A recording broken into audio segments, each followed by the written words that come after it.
శ్రీమద్భగవద్గీత సంపూర్ణ సారాంశం. రచయిత భగవద్గీతను రచించినది శ్రీ వేదవ్యాసుడు. ఇది మహాభారతంలోని భీష్మ పర్వంలో అంతర్భాగం.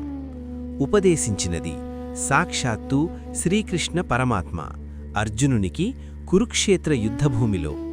ఉపోద్ఘాతం: కురుక్షేత్ర యుద్ధభూమిలో పాండవులు మరియు కౌరవులు యుద్ధానికి సిద్ధంగా ఉన్నారు. ఆ సమయంలో అర్జునుడు తన ఎదుట ఉన్న తాతలు, గురువులు, బంధువులను చూసి మోహానికి గురవుతాడు. నేను నా వాళ్లను చంపి రాజ్యం పొందాలా? ఈ పాపపు పని నేను చెయ్యలేను అని గాంధీవాన్ని పక్కన పెట్టి రథంపై కూలబడిపోతాడు. ఆ సమయంలో అర్జునుని కర్తవ్యోన్ముఖుడిని చెయ్యడానికి శ్రీకృష్ణుడు చేసిన ఉపదేశమే భగవద్గీత. ఇది మొత్తం 18 అధ్యాయాలు మరియు 700 శ్లోకాలు కలిగి ఉంది. దీనిని 3 భాగాలుగా విభజించవచ్చు. కర్మయోగం 1 నుంచి 6 అధ్యాయాలు. జీవుడు ఎలా బ్రతకాలి. భక్తియోగం 7 నుంచి 12 అధ్యాయాలు. భగవంతుణ్ణి ఎలా ఆరాధించాలి. జ్ఞానయోగం 13 నుంచి 18 అధ్యాయాలు. తత్వాన్ని ఎలా తెలుసుకోవాలి. 18 అధ్యాయాల సారాంశం. Chapter wise summary. 1. అర్జున విషాదయోగం, the yoga of Arjuna's dejection. యుద్ధరంగంలో బంధువులను చూసిన అర్జునుడు తీవ్రమైన ఆవేదనకు లోనవుతాడు. నేను నా స్వజనాన్ని చంపి నేను ఏ సుఖాన్ని అనుభవించగలను? నాకు విజయం వద్దు, రాజ్యం వద్దు అని గాంధీవాన్ని పక్కన పెట్టి రథంపై కూలబడిపోతాడు. ఆ సమయంలో అర్జునుని కర్తవ్యోన్ముఖుడిని చెయ్యడానికి శ్రీకృష్ణుడు చేసిన ఉపదేశమే భగవద్గీత. 2. సాంఖ్యయోగం, ద యోగా ఆఫ్ అనాలిసిస్. శ్రీకృష్ణుడు ఇక్కడే గీతాబోధను ప్రారంభిస్తాడు. ఆత్మస్వరూపం. శరీరం నశిస్తుంది, కాని ఆత్మ శాశ్వతమైనది. ఆత్మను ఆయుధాలు ఖండించలేవు, అగ్ని దహించలేదు. పాత బట్టలు వదిలేసి కొత్తవి వేసుకున్నట్లు ఆత్మ పాత శరీరాన్ని వదిలి కొత్త శరీరాన్ని ధరిస్తుంది. స్థితప్రజ్ఞత. సుఖదుఖాలయందు సమాన బుద్ధి కలిగి ఉండాలి. ఫలితంపై ఆశ లేకుండా కర్తవ్యాన్ని నిర్వర్తించాలి. 3. కర్మయోగం, ద యోగా ఆఫ్ యాక్షన్. పని చెయ్యకుండా ఎవరూ ఉండలేరు. అయితే ఆ పనిని ఎలా చెయ్యాలో కృష్ణుడు వివరిస్తాడు. నిష్కామకర్మ. ఫలితాన్ని ఆశించకుండా పని చెయ్యడమే కర్మయోగం. చేసే ప్రతి పనిని భగవంతునికి అర్పించాలి. యజ్ఞభావన. దీనివల్ల కర్మబంధాలు అంటుకోవు. 4. జ్ఞానయోగం, ద యోగా ఆఫ్ నాలెడ్జ్. భగవంతుడు ధర్మాన్ని రక్షించడానికి యుగయుగంలో అవతరిస్తాడు. యదా యదా హి ధర్మస్య అని. జ్ఞానం అనే అగ్ని కర్మలన్నింటినీ భస్మం చేస్తుంది. గురువును ఆశ్రయించి సేవ చేసి జ్ఞానాన్ని పొందాలి. శ్రద్ధావాన్ లభతే జ్ఞానం. శ్రద్ధ ఉన్నవాడే జ్ఞానాన్ని పొందుతాడు. 5. కర్మ సన్యాసయోగం, ద యోగా ఆఫ్ రెనన్సియేషన్. కర్మలను వదిలేయడం సన్యాసం కాదు.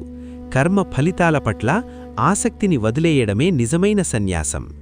బ్రహ్మజ్ఞాని అయినవాడు కుక్కను, ఏనుగును, పండితుణ్ణి, పామరుణ్ణి సమదృష్టితో చూస్తాడు.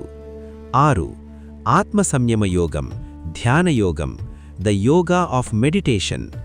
మనస్సును అదుపులో ఉంచుకోవడం ఎలాగో ఇందులో వివరిస్తారు. మనస్సే మనిషికి మిత్రుడు, మనస్సే శత్రువు. ఏకాంత ప్రదేశంలో కూర్చుని మనస్సును ఏకాగ్రం చేసి భగవంతునిపై ధ్యానం చెయ్యాలి. అభ్యాసం మరియు వైరాగ్యం ద్వారా చంచలమైన మనస్సును అదుపు చేయవచ్చు. 7.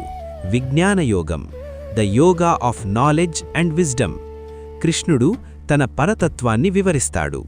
పంచభూతాలు, మనస్సు, బుద్ధి, అహంకారం అన్నీ భగవంతుని ప్రకృతే. 4 రకాల భక్తులుంటారు. ఆర్తులు అంటే బాధలో ఉన్నవారు. జిజ్ఞాసువులు అంటే తెలుసుకోవాలనే కోరిక ఉన్నవారు. అర్ధార్థులు అంటే కోరికలు ఉన్నవారు. జ్ఞానులు అంటే భగవంతుని తత్వం తెలిసినవారు. వీరిలో జ్ఞాని భగవంతుడికి అత్యంత ప్రియమైనవాడు. 8. అక్షర పరబ్రహ్మయోగం, the yoga of the imperishable. అంత్యకాలంలో అంటే మరణ సమయంలో మనిషి ఏ భావంతో ఉంటాడో మరుజన్మలో అదే స్థితిని పొందుతాడు. అందుకే ఎల్లప్పుడూ భగవంతుణ్ణి స్మరిస్తూనే కర్తవ్యాన్ని నిర్వర్తించాలి. 9. రాజవిద్య రాజగుహ్య యోగం, the yoga of sovereign science and secret. ఇది గీతలో అత్యంత గుప్యమైన జ్ఞానం. భగవంతుడు అందరిలోనూ ఉన్నాడు, కాని ఎందులోనూ లిప్తమై లేదు. పత్రం పుష్పం ఫలం తోయం, ఆకు పువ్వు పండు లేదా నీళ్లు, భక్తితో ఏది ఇచ్చినా భగవంతుడు స్వీకరిస్తాడు. 10. విభూతి యోగం, the yoga of divine glories. ఈ విశ్వంలో ఉన్న సమస్త వైభవాలు భగవంతుని అంశలే. ఆదిత్యులలో విష్ణువు, నక్షత్రాలలో చంద్రుడు, వేదాలలో సామవేదం, ఇంద్రియాలలో మనస్సు, ఇలా సృష్టిలోని శ్రేష్టమైనవన్నీ కృష్ణుని స్వరూపాలే. 11. విశ్వరూప సందర్శన యోగం, the yoga of the cosmic form. అర్జునుని కోరిక మేరకు కృష్ణుడు తన విశ్వరూపాన్ని చూపిస్తాడు. అందులో సమస్త లోకాలు, దేవతలు, భూత భవిష్యత్ వర్తమాన కాలాలు అన్నీ అర్జునుడు చూస్తాడు. ఆ అద్భుతమైన భయంకరమైన రూపాన్ని చూసి అర్జునుడు వణికిపోతూ మళ్లీ సాధారణ రూపంలోకి రమ్మని ప్రార్థిస్తాడు. 12. భక్తి యోగం, ద యోగా ఆఫ్ డివోషన్.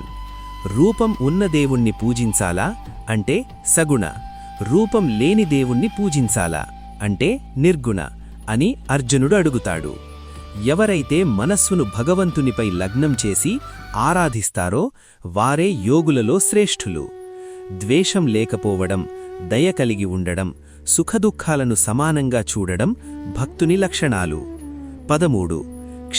క్షేత్రజ్ఞ విభాగ యోగం, differentiation of the known and the knower.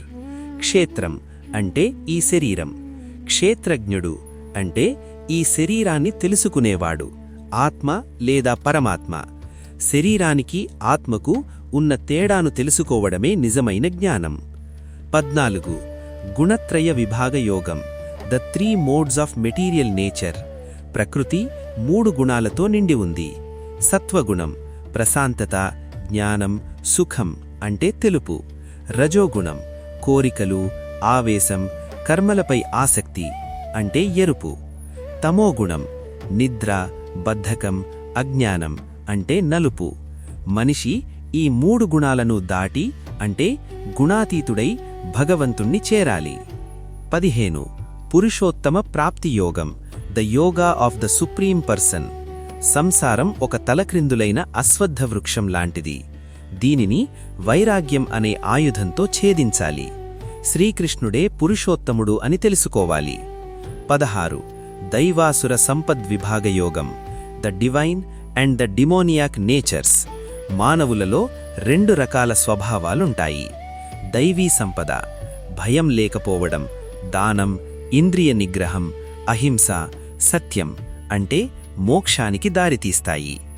ఆసురీ సంపద గర్వం, కోపం, కఠినత్వం, అజ్ఞానం అంటే పతనానికి దారితీస్తాయి. 17. శ్రద్ధాత్రయ విభాగ యోగం, ద 3 డివిజన్స్ ఆఫ్ ఫెయిత్. మనిషి ఆహారం, యజ్ఞం, తపస్సు, దానం కూడా 3 గుణాల బట్టి ఉంటాయి. ఆహారం సాత్విక ఆహారం, ఆరోగ్యం, బలం. రాజసిక ఆహారం కారాలు, పులుపు, రోగాలు.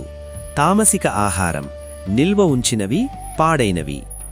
ఓం తత్సత్ అనేది బ్రహ్మము యొక్క నిర్దేశం. 18. మోక్ష సన్యాస యోగం, ద యోగా ఆఫ్ లిబరేషన్. ఇది గీత యొక్క సారాంశం. స్వధర్మాన్ని ఆచరించడం ముఖ్యం, పరధర్మం ఎంత గొప్పదైనా భయంకరం. చరమ శ్లోకం, సర్వధర్మాన్ పరిత్యజ్య మామేకం శరణం వ్రజ. అన్ని ధర్మాలను అంటే భారాలను వదిలి నన్నే శరణు కోరు, నేను నిన్ను అన్ని పాపాల నుండి విముక్తి చేస్తాను.